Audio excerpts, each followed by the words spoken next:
Praise the Lord everyone. कैसे हैं आप लोग? प्रियो, आप सब 31 दिसंबर को सेलिब्रेट करने की तैयारी में होंगे।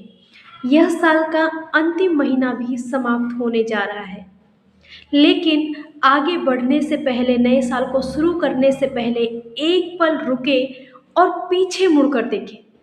इस पूरे वर्ष में परमेश्वर ने हमारे जीवन में जो जो काम किए हैं उन्हें याद करें। परमेश्वर ने हमें जो आशीषें दी, जो सुरक्षा दी, जब हम कठिन परिस्थितियों में थे तब परमेश्वर हमारे साथ खड़ा रहा। उन सब को याद करें, उन सारी बातों को एक बार याद करें। आज केवल आगे की मांगे रखने का समय नहीं है, बल्कि पीछे मुड़कर देखें कि परमेश्वर ने इस पूरे साल में किस अद्भुत रीति से हमारे जीवन में कार्य किए। उन कार्यों को गिने और परमेश्वर का धन्यवाद करें।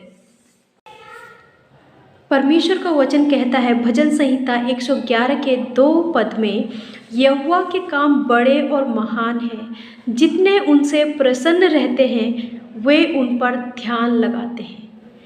हाँ प्रियो, यदि आप देखेंगे तो इस पूरे साल में परमेश्वर ने हमें अद्भुत रीति से संभाला।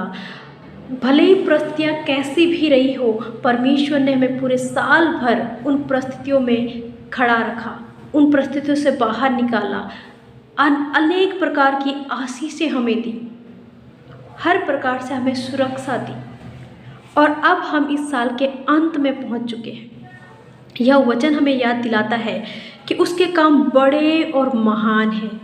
दूसरी बात हम इस वचन में देखते हैं कि जो लोग परमेश्वर से प्रेम करते हैं वे उसके कामों को हल्के में नहीं लेते, बल्कि उसके आनंद को मनाते हैं, उसकी योजनाओं को समझते हैं। ऐसे लोग परमेश्वर के कामों पर मन लगाकर विचार करते हैं, सोचते हैं, समझने की कोशिश करते हैं और परमेश्वर से पूछते हैं कि प्रभु, आप इन परिस्थितियों में हमें क्या सिखाना चाहते हैं। ये जो हमारे साथ जो भी बातें हुई है, इनसे आप हमें क्या सिखाना चाहते हैं।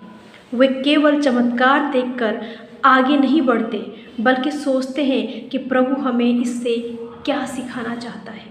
जो व्यक्ति परमेश्वर में प्रसन्न रहता है वह उसके कामों पर मन लगाता है, उसकी महिमा को पहचानता है और अपने जीवन में लागू करता है।